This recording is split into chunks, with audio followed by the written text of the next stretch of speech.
안녕하세요. 제 이름은 정혜수입니다. 올해 69살이 됐습니다. 지금은 충남 논산 근처 작은 시골 마을에서 아내와 함께 조용히 지내고 있지만 서울에서 순대국밥집을 오래 했었습니다. 자식들은 다 크고 서울에서 제 길을 찾아 살고 있으니 이젠 저희 내외만 남았네요. 오늘은 제가 수십 년 동안 장사하면서 깨달은 인생 이야기를 좀 들려드리려고 합니다. 대단한 깨달음은 아닙니다. 그저 밥상머리에서 만났던 사람들을 통해 배운 소소한 지혜랄까요. 젊었을 때는 몰랐습니다. 사람이란 게 말로는 뭐든 꾸밀 수 있는 존재지요. 멋진 말, 그럴듯한 이력, 번지르르한 약속. 하지만 세월이 지나면서 알게 됐습니다. 사람의 진짜 모습은 그런 데서 드러나는 게 아니라는 거요. 서울 남대문 시장 근처에서 순대국밥집을 시작했을 때가 생각납니다. 제가 33살 때였으니까 벌써 30년도 더 지났네요. 처음엔 작은 가게였습니다. 10평 남짓한 공간에 테이블 5개 놓고 시작했지요. 그러다 조금씩 손님이 늘고 단골도 생기고 규모도 커졌습니다. 장사를 하다 보니 정말 다양한 사람들을 만났습니다. 직장인, 장사꾼, 학생, 노숙자, 부자, 가난한 사람, 세상의 모든 부류의 사람들이 제 가게 문턱을 넘어 밥을 먹으러 왔지요. 어떤 이는 혼자, 어떤 이는 동료와 또 어떤 이는 가족과 함께 그렇게 매일 수백 명의 사람들을 지켜보며 깨달은 게 하나 있습니다. 사람 볼 땐 말보다 먼저 밥부터 먹어보소. 이 말은 제가 가게를 시작하고 10년쯤 지났을 때 스스로에게 했던 말입니다. 특히 사람을 볼 때 말만 듣고 판단했다가 큰 코 다친 경험이 있고 나서 더욱 확신하게 됐지요. 그때 일이 생각납니다. 제 가게에 한 번씩 오던 손님 중에 김 사장이라는 분이 계셨어요. 외모도 번듯하고 말씨도 고왔습니다. 항상 좋은 양복 차려입고 비싼 시계 차고 다니는 분이었지요. 처음 만났을 때 명함을 내밀며 자기소개를 참 그럴듯하게 했습니다. 대기업 출신에 지금은 자기 사업을 한다나 해외 사업도 크게 벌인다나 말로는 정말 대단했습니다. 혜수 씨, 내가 보니 음식 솜씨가 예사롭지 않아. 나중에 내 사업장에 식당 하나 내줄 테니 같이 일해보지 않겠어?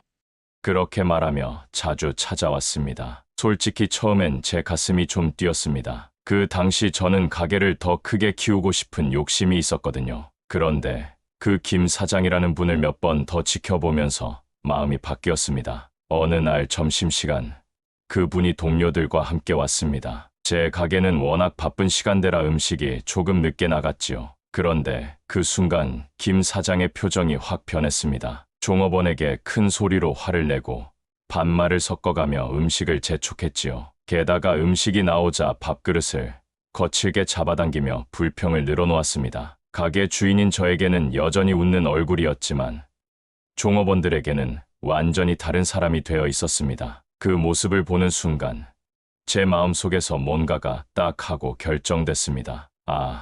저 사람하고는 일하지 말아야겠구나. 그 후로도 몇 번 더 제안을 받았지만 저는 정중히 거절했습니다. 괜찮은 기회였을지도 모르지만 밥상머리에서 본 그 사람의 진짜 모습은 제게 큰 경고였습니다. 나중에 알고 보니 그 분은 여러 사람들에게 돈을 빌리고 갚지 않았다고 하더군요. 그런 경험이 하나둘 쌓이면서 저는 확신하게 됐습니다. 사람의 진짜 모습은 밥상에서 가장 잘 드러난다는 것을요. 말은 꾸밀 수 있어도 밥 먹는 모습은 꾸밀 수 없습니다. 특히 바쁘고 허기진 상태 혹은 술이 들어간 상태의 밥상에선 그 사람의 본 모습이 적나라하게 드러나곤 했지요. 그래서 저는 항상 새로운 사람을 만나면 말부터 하지 말고 밥부터 먹어봅시다 라고 했습니다. 함께 밥을 먹으면 그 사람이 어떤 사람인지 금방 알 수 있거든요. 말이 아닌 행동으로, 겉모습이 아닌 본질로 사람을 보는 법을 배운 거죠. 밥 한 끼면 충분했습니다. 어떤 사람은 말로는 겸손하다고 하면서도 밥을 먹을 때는 혼자만 좋은 반찬을 독차지하는 모습을 보였고, 어떤 사람은 말은 별로 없지만 밥을 먹을 때 자연스럽게 상대방 그릇에 좋은 것을 덜어주곤 했습니다. 제가 이런 이야기를 하는 이유는 인생을 살다 보면 참 많은 사람들을 만나게 되는데 그 중에 진짜 내 편이 될 사람을 고르는 일이 중요하다고 생각하기 때문입니다. 그리고 그런 사람을 고를 때 가장 확실한 방법이 바로 함께 밥을 먹어보는 것이라고 믿습니다. 그래도 제가 가장 정확하게 사람을 볼 수 있었던 건 그 사람이 식당 직원들을 대하는 태도였습니다. 손님으로 가게에 오는 사람들 중에는 저에게는 정말 예의 바르고 친절한데 종업원에게는 전혀 다른 태도를 보이는 경우가 많았거든요. 말로는 예의를 차리면서 행동으로는 전혀 다른 모습을 보이는 사람들이었죠. 제 가게는 워낙 바쁘다 보니 직원들이 여럿 있었습니다. 대부분 시골에서 올라온 청년들이나 중년 아주머니들이었죠. 열심히 일하는 분들이었습니다. 하지만 그분들이 주방에서 뛰어다니며 음식을 만들고 서빙하는 것이 쉬운 일은 아니었습니다. 가끔은 실수도 했고 주문이 밀려 음식이 늦게 나갈 때도 있었지요. 그런 상황에서 사람들의 진짜 모습이 드러났습니다. 어떤 사람들은 바쁜 시간에도 미소를 잃지 않고 괜찮습니다라며 기다려 주었고 또 어떤 이들은 성질을 내며 큰 소리로 불평했지요. 특히 기억에 남는 두 사람이 있습니다. 하나는 박 과장이라는 분이었습니다. 건설회사에 다니는 분으로 알고 있었는데 한 번은 점심시간에 부하 직원들과 함께 왔습니다. 그날은 유난히 손님이 많아 음식이 15분 정도 늦게 나갔습니다. 그런데 박 과장은 전혀 짜증을 내지 않고 오히려 종업원들에게 바쁘실 텐데 죄송합니다라고 말했습니다. 음식이 나오자 맛있게 먹으며 직원들에게도 우리 때문에 더 바빠졌네요 라고 미안해했지요. 반면 이 부장이라는 분은 달랐습니다. 큰 회사의 부장이라고 자기 소개를 했는데 음식이 조금만 늦어도 눈살을 찌푸리고 종업원을 손가락으로 가리키며 야, 그거 언제 나와? 라고 반말을 했습니다. 심지어 어느 날은 물을 엎질러 바닥이 젖었는데 걸어가던 종업원이 미끄러질 뻔하자 눈 똑바로 뜨고 다녀 라며 호통을 쳤습니다. 그런데 저에게는 사장님, 오늘도 국밥이 일품이네요 라며 친절하게 웃는 얼굴이었지요. 그런 모습을 지켜보면서 저는 생각했습니다. 사람의 진짜 예의는 말이 아니라 태도에서 나오는구나. 자기보다 지위가 높거나 필요한 사람에게만 친절하고 그렇지 않은 사람에게는 함부로 대하는 사람은 결국 진정한 예의를 모르는 사람이라는 걸 깨달았습니다. 몇 년 뒤 그 두 사람의 소식을 들었습니다. 박 과장은 자기 사업체를 차려 꽤 성공했다고 하더군요. 직원들의 믿음과 신뢰를 얻어 탄탄한 회사를 만들었다고 합니다. 반면 이 부장은 회사에서 문제를 일으켜 퇴직했다는 소문이 들렸습니다. 아마도 그의 태도가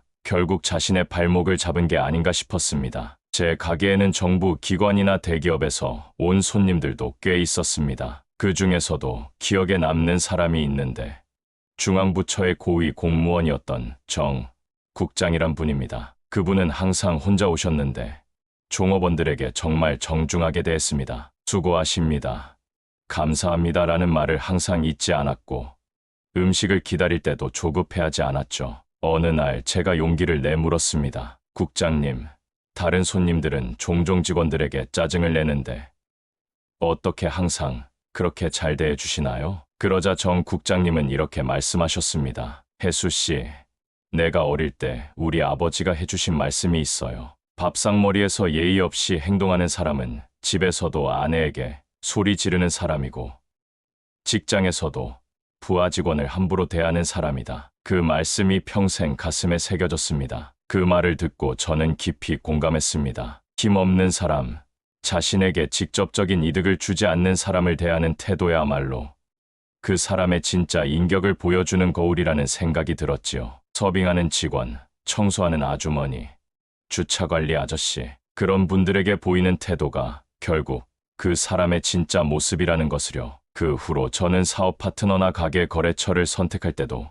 그런 점을 중요하게 봤습니다. 아무리 좋은 조건을 제시해도 제 직원들에게 함부로 대하는 사람과는 일을 하지 않았습니다. 그리고 그것이 제가 30년 넘게 장사를 하면서도 큰 낭패를 보지 않고 꾸준히 갈 수 있었던 비결 중 하나였다고 생각합니다. 그렇게 해서 저는 깨달았습니다. 예의는 말이 아니라 태도다. 그리고 힘없는 사람 앞에서 드러나는 태도가 진짜 그 사람이더라고. 이 두 문장이 제 장사 철학이자 인생 철학이 되었습니다. 사람의 진짜 마음은 꾸미지 않은 순간에 드러납니다. 특히 밥상에서 보이는 작은 행동들은 오랜 시간 습관이 된 그 사람의 인성을 그대로 보여주곤 하지요. 그 중에서도 가장 마음에 와닿는 건 다른 사람을 배려하는 작은 몸짓들입니다. 제가 은퇴하고 논산으로 내려온 지 5년쯤 됐을 때의 일입니다. 서울에서 사는 큰아들 정민이 가족들이 추석 명절을 맞아 내려왔습니다. 며느리와 초등학교 6학년인 손자 정훈이도 함께였지요. 손자 녀석이 벌써 그렇게 컸다는 게 저로서는 믿기지 않았습니다. 서울에서는 바쁘다는 핑계로 자주 보지 못했거든요. 추석 아침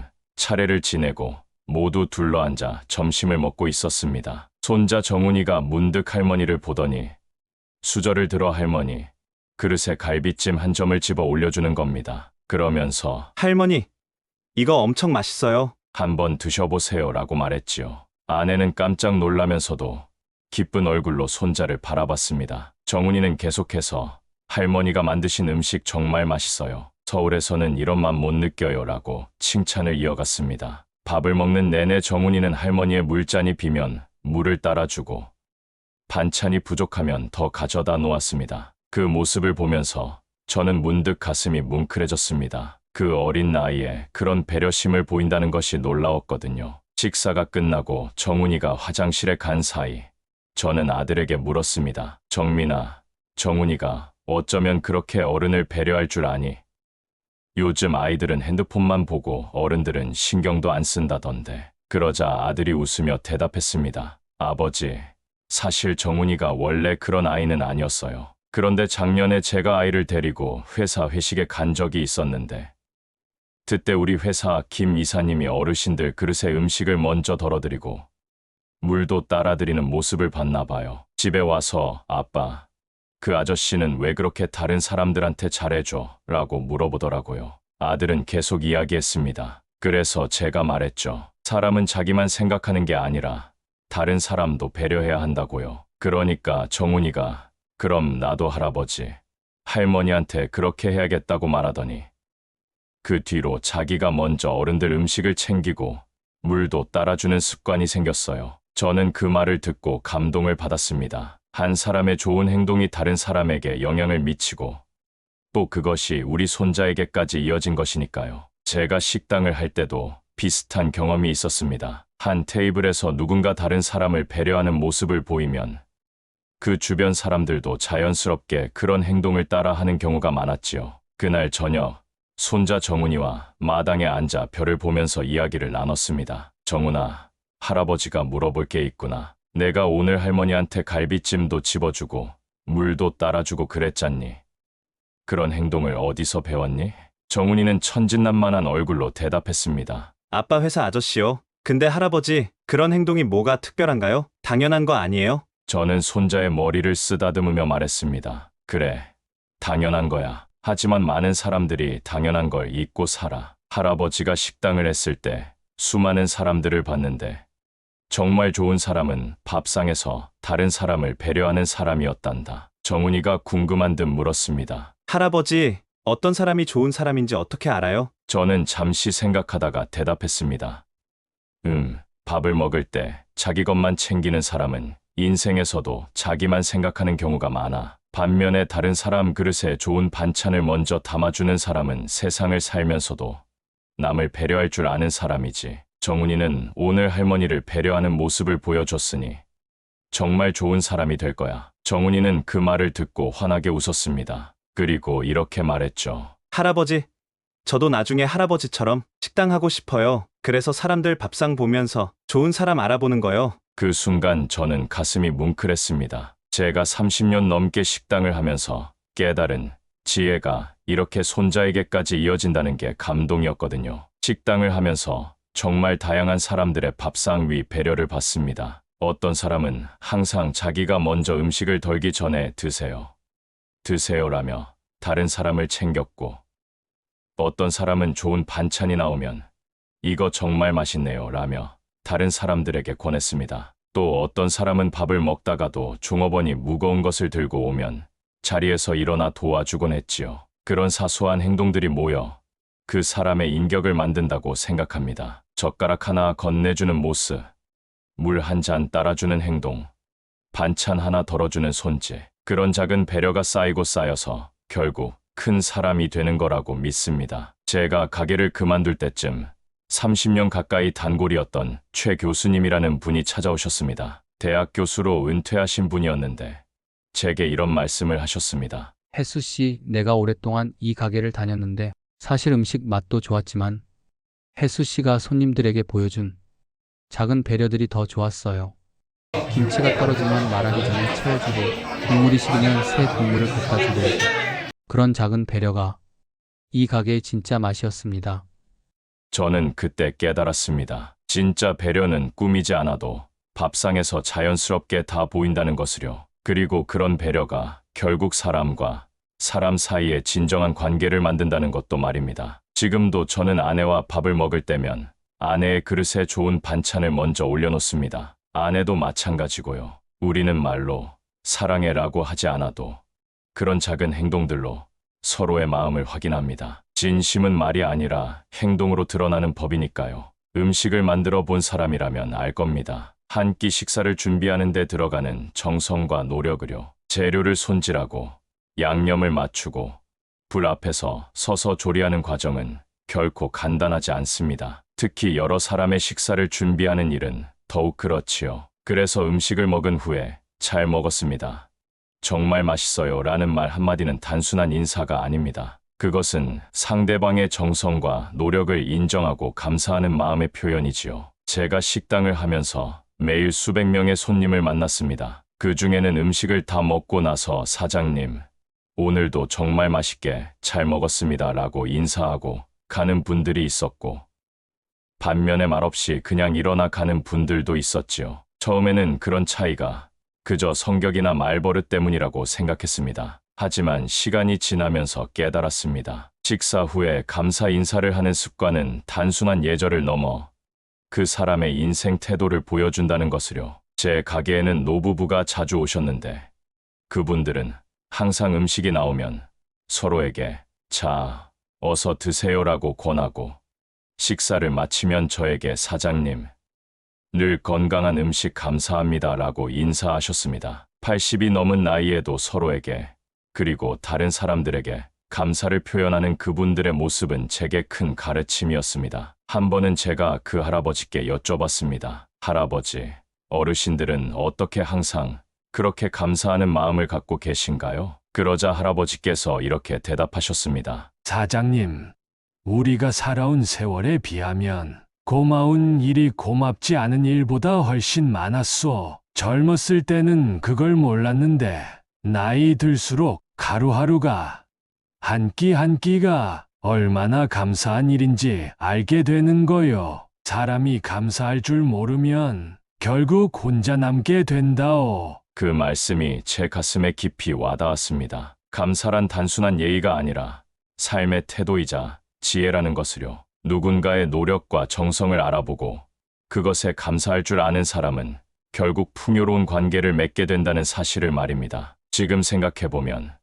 제 가게의 단골 손님들 중 대부분은 잘 먹었습니다라는 말을 잊지 않던 분들이었습니다. 그런 작은 감사의 표현이 저희와 손님들 사이에 특별한 유대감을 만들어냈고 그것이 30년 넘게 가게를 운영할 수 있었던 비결이 아니었나 싶습니다. 고맙다는 말 한마디에 사람 마음이 열리거든요. 이 말은 제가 종업원들에게 자주 했던 말입니다. 손님들에게 음식을 내고 나서 맛있게 드세요라고 말하고 식사를 마치고 나갈 때 안녕히 가세요.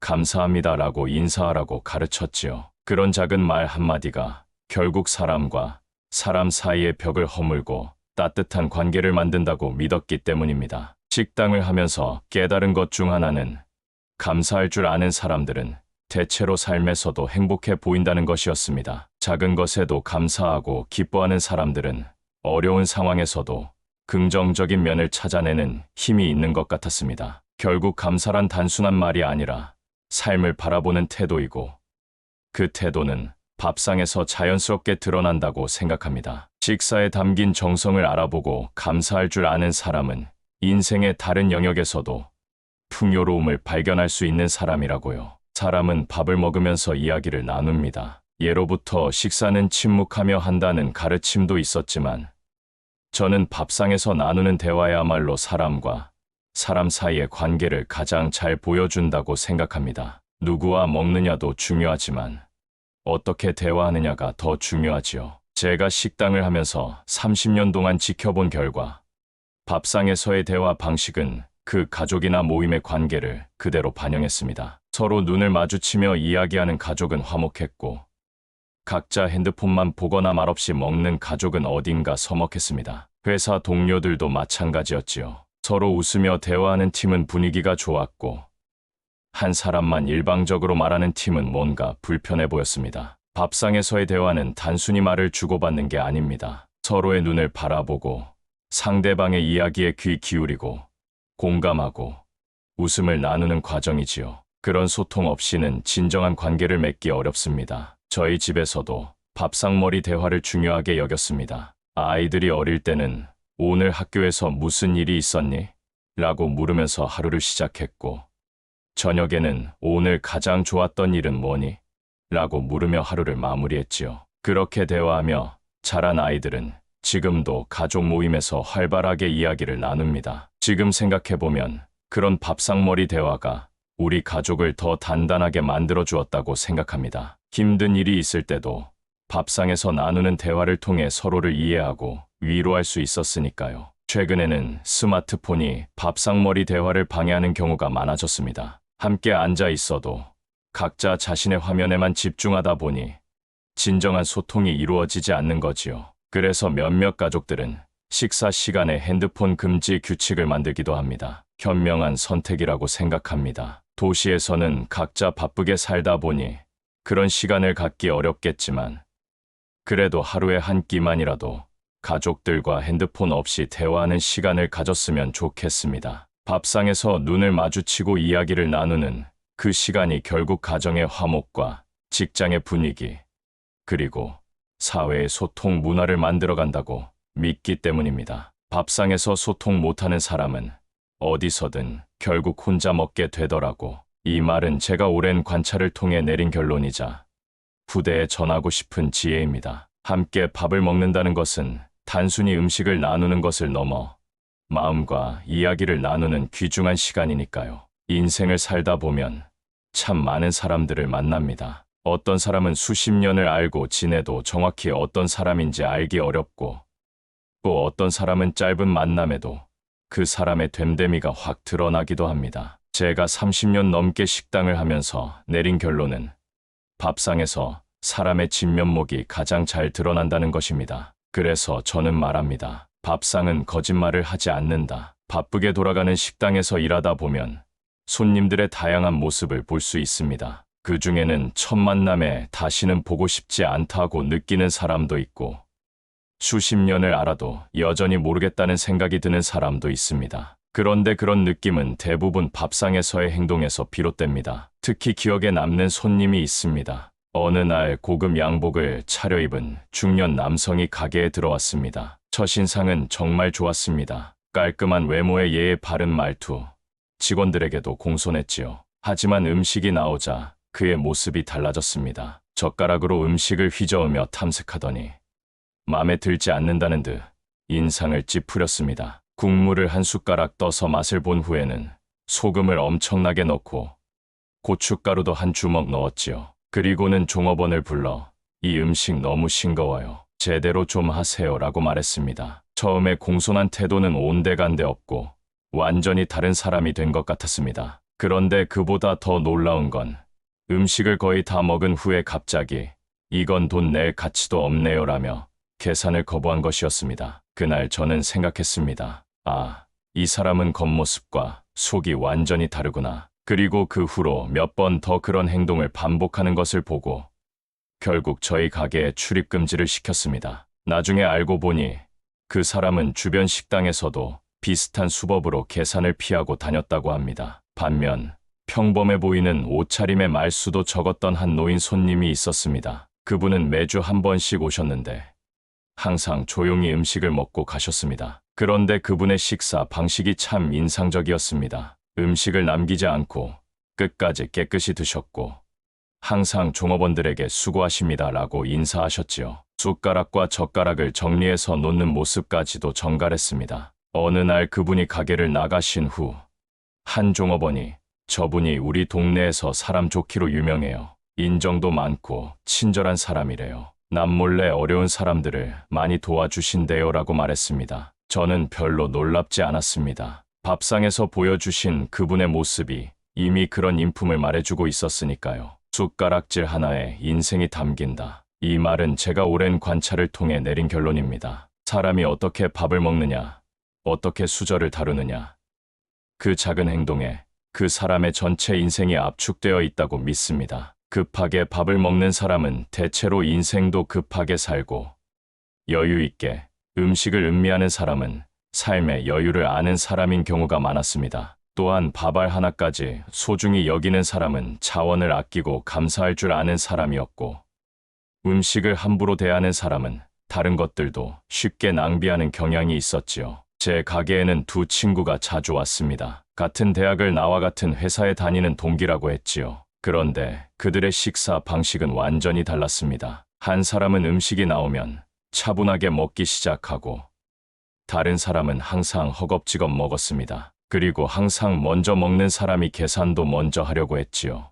몇 년 후 그들의 이야기를 우연히 들었습니다. 차분하게 식사하던 사람은 회사에서 꾸준히 성과를 내며 팀장이 되었고, 급하게 먹던 사람은 성과를 내려고 무리하다가 일을 그르치고 결국 퇴사했다고 합니다. 밥상에서의 모습이 결국 인생의 결과로 이어진 셈이었지요. 제가 오랜 시간 관찰한 바로는 밥상에서의 행동은 크게 4가지 요소로 나뉩니다. 인내심, 여유, 배려, 그리고 감정 조절입니다. 이 4가지가 밥상에서 어떻게 드러나느냐에 따라 그 사람의 인생 태도가 그대로 보입니다. 인내심은 음식이 늦게 나와도 짜증내지 않고 기다릴 수 있는 마음입니다. 여유는 음식을 급하게 먹지 않고 맛을 음미하는 태도지요. 배려는 함께 식사하는 사람들을 위해 좋은 반찬을 나누고 물을 따라주는 마음입니다. 그리고 감정 조절은 음식이 마음에 들지 않아도 평정심을 유지하는 능력이지요.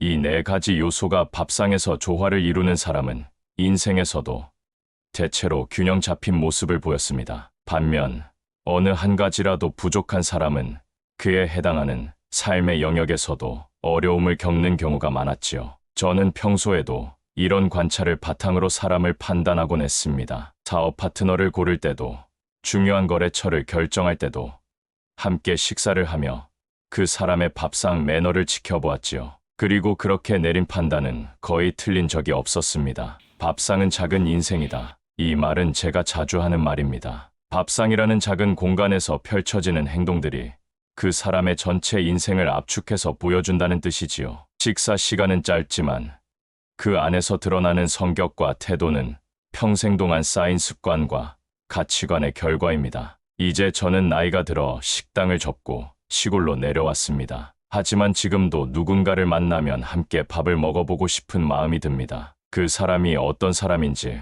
가장 정확하게 알 수 있는 방법이니까요. 말은 천천히 하고 밥부터 먹읍시다. 이 말은 제가 새로운 사람을 만났을 때 자주 하는 말입니다. 말로는 얼마든지 자신을 꾸밀 수 있지만 밥상에서는 그 사람의 진짜 모습이 드러나기 마련이니까요. 밥상에서 함께 숟가락을, 젓가락을 들고 음식을 나누다 보면 그 사람의 마음과 인생이 저절로 보입니다. 말이 아닌 행동으로, 겉모습이 아닌 본질로 사람을 볼 수 있게 되지요. 그래서 저는 오늘도 말합니다. 말은 거짓말을 할 수 있어도 밥상은 거짓말을 하지 않는다. 30년 넘게 식당을 하면서 수많은 사람들의 밥상을 지켜본 저의 결론입니다. 사람의 진짜 모습은 화려한 말이나 멋진 직함, 비싼 옷이 아니라 밥상에서의 소소한 행동에서 드러납니다. 숟가락질 하나, 젓가락질 하나에 그 사람의 인생이 담겨 있다고 믿습니다. 이제 저는 이 경험과 지혜를 후대에 전하고 싶습니다. 특히 요즘 젊은이들에게 말해주고 싶습니다. 사람을 볼 때 겉모습이나 화려한 말에 현혹되지 말고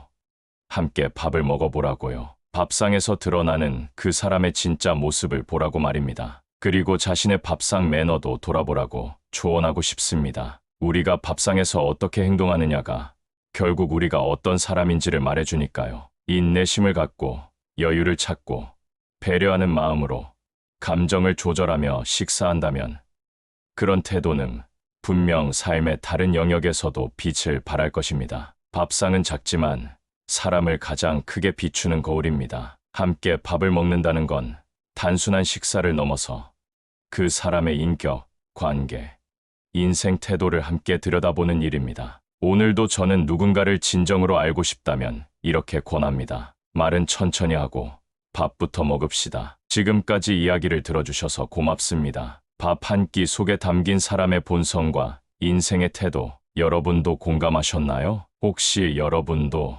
밥상머리에서 기억나는 사람, 잊지 못할 장면이 있다면 댓글로 함께 나눠주세요. 당신의 이야기가 또 다른 지혜가 됩니다. 이런 따뜻한 인생 이야기 놓치고 싶지 않으시다면 지혜로운 삶 채널 구독과 좋아요 잊지 마시고요. 알림 설정까지 해두시면 다음 이야기도 조용히 찾아갑니다. 오늘도 당신의 밥상이 누군가에게 따뜻한 기억으로 남기를 바랍니다. 감사합니다.